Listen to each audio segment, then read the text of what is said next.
दीक्षानमः गुरु ब्रह्मा विष्णु गुरुदेव महेश्वरः गुरु साक्षात् परब्रह्म तस्मै श्री गुरुवे नमः। वक्रतुण्डं महाकायं सूर्यकोटि समप्रभं निर्विघ्नं कुरु मे देव सर्वकार्येषु सर्वदा। శంకరాచార్య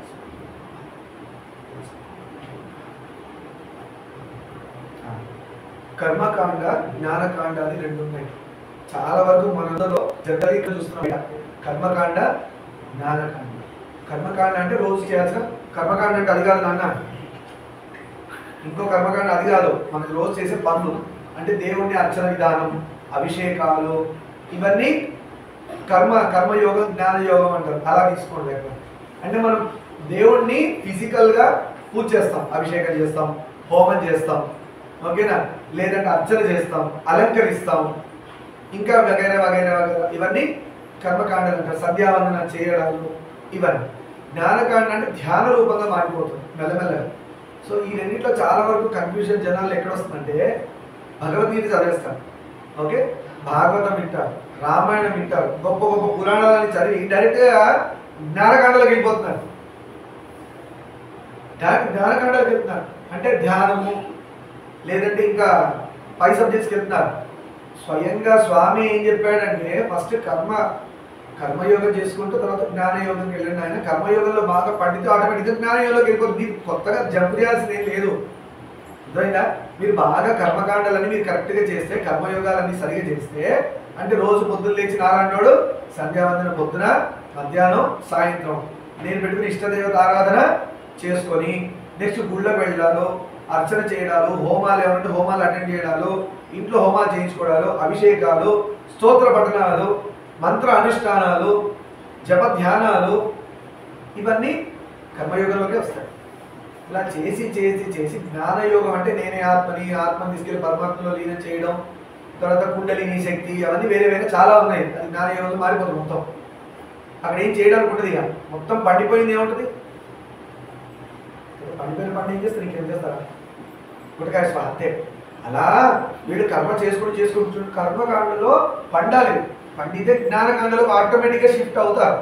సో మీరేం చేయాలంటే, ఎందుకు ఇలా చెప్తున్నా అంటే, చాలామంది చేయడానికి ఒంట్లో శక్తి ఉంటుంది. 50 ఏళ్ళండి నేను పూజలన్నీ మానేసా అంట. 50 ఏళ్ళు చేయి నడుస్తుందిగా, కాలు నడుస్తుందిగా, పొట్టు పనిచేస్తుంది, ఏది తిన్నా దిగుమాల పనులకైతే బయట తిరుగుతూనే ఉన్నాగా, పనికిరాని పనులకైతే బయట తిరుగుతూనే ఉన్నావు. అన్నిటికి న్యూస్ పేపర్ పోతావు, పాలకు పోతావు, అన్నిటికి పోతావు. దేవుడు కూర్చొని అర్చన చేయమంటే మాత్రం నేను ఆ 50 ఏళ్ళని వానప్రస్థం నేను అని వదిలేశాను అని చెప్తారు.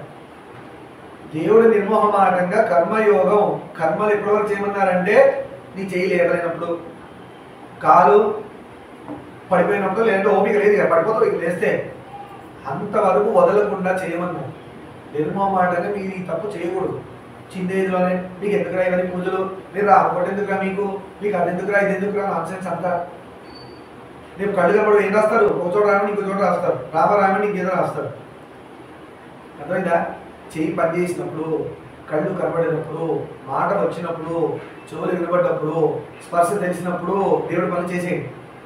రాను ఇంత బెస్ట్ ఎవరు ఉండరు. ఈ ఇయర్ ఇంత బెస్ట్ ఉన్నారా, నెక్స్ట్ ఇయర్ అంటే మీకు గ్రోయింగ్ స్టేజ్ కాబట్టి మీరు ఒక ఏజ్ వరకు బెస్టే అవుతారు. అక్కడి నుంచి డౌన్ఫాల్ స్టార్ట్ అవుతుంది. మా డౌన్ఫాల్ స్టార్ట్ అయింది ఒక 35-40 ఇయర్స్ వరకు మంచిగా గ్రోత్ స్టేజ్. మీరు పెరుగుతూనే ఉంటారు. మీ అదృష్టం ఈ పెరిగే స్టేజ్లోని ఇవన్నీ తెలుసుకొని చెయ్యాలి. మన దౌర్భాగ్యం ఏంటంటే, మనకు అది ఎవరు చెప్పట్లేదు. చెప్పేవాడు ఉన్నా కూడా సపోర్ట్ చేయట్లేదు.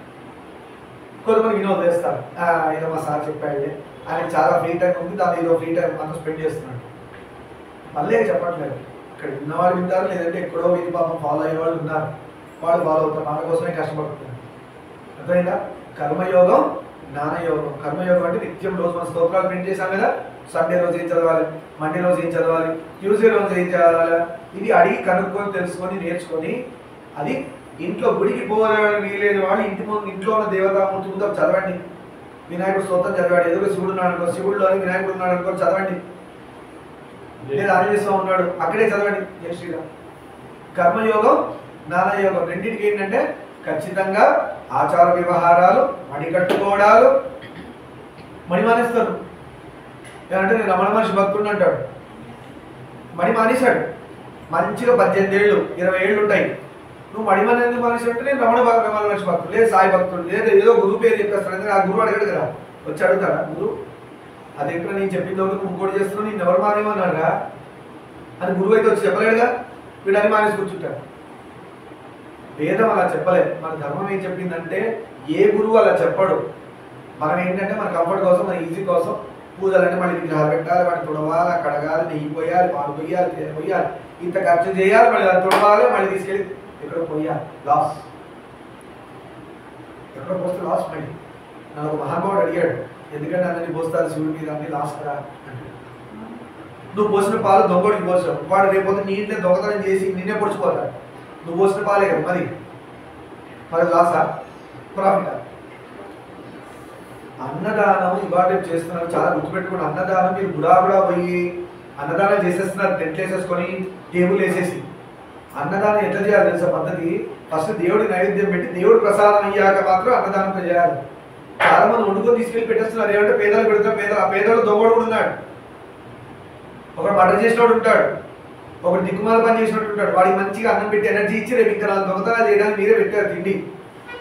ఏమైంది? వాడు చేసిన దౌర్భాగ్యమైన పనికి ఎవడరా తిండి పెట్టారు అంటే వీడికి వచ్చింది పాపం. వీడు ఎత్తి కొట్టుకుంటాడు, నేను అట్లాంటి పాపం చేయలేదు, నా బుక్కులు ఎందుకు రాశారు, ఈ పాపం చేశారంటే అందుకు వచ్చింది. నేను ఎవడ పెట్టమన్నాడు పోయి చేతగానప్పుడు. సరే మీరు ఎలా పెట్టాలి మరి? మీరు ఇలా ప్రాబ్లం చెప్పారు, మరి ఎలా పెడితే కరెక్ట్? మీరు ఫస్ట్ దేవుడి దగ్గర పట్టుకెళ్ళి ప్రసాదం అయిందా? ప్రసాదం అందరికి ప్రసాదమే. దొంగోడు తిన్న ప్రసాదమే, దొర తిన్న ప్రసాదమే, పేదోడు తిన్న ప్రసాదం, ఎవరైనా ప్రసాదమే. సో దేవుడి ప్రసాదం నిజంగా దొంగోడు తింటే వాడు బుద్ధి మారుతుంది. మారకుండా వాడు దొంగతనం చేస్తే ముట్టకేయాల్సిన బాధ్యత భగవంతుడు. కానీ మనకి ఏమంటాం? మన చేతికి ఒక్క పాపం అంటాం.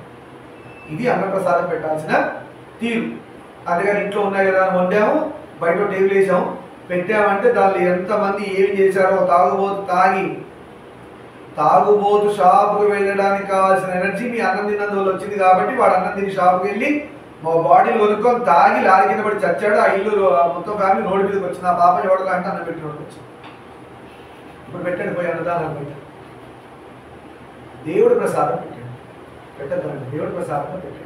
లేదా బెస్ట్ పని ఏంటంటే గుళ్ళు అన్నదానం జరుగుతున్నాయా, ఒక 1000 రూపాయలు రాసి ఇచ్చేసింది డబ్బులు ఉంటే.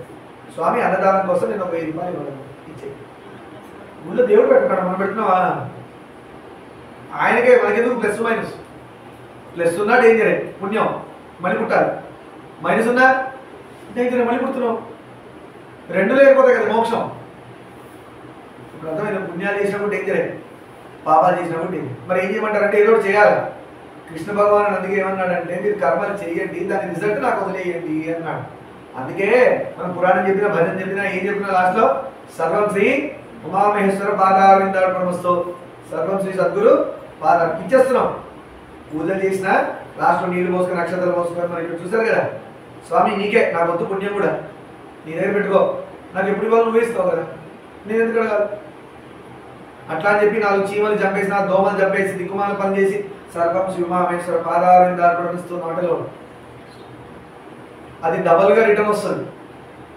తిరుపతి హుండీలో దొంగతనం చేసిన డబ్బులు వేస్తే 2 రకాల పాపాలు ఉన్నాయంట. దొంగతనం చేసిన డబ్బులు దొంగోడు అనుకున్నాడంట. దొంగోడు అనుకున్నాడు, ఏమనుకున్నాడంటే 1 కోటి రూపాయలు దొంగతనం చేశారు, దీనిలో దేవుడు కొంచెం మాట ఇస్తే నా పాపం పోతుంది అనుకుని దొంగోడు చేసి 10 లక్షలు దాన్ని వేసాడు.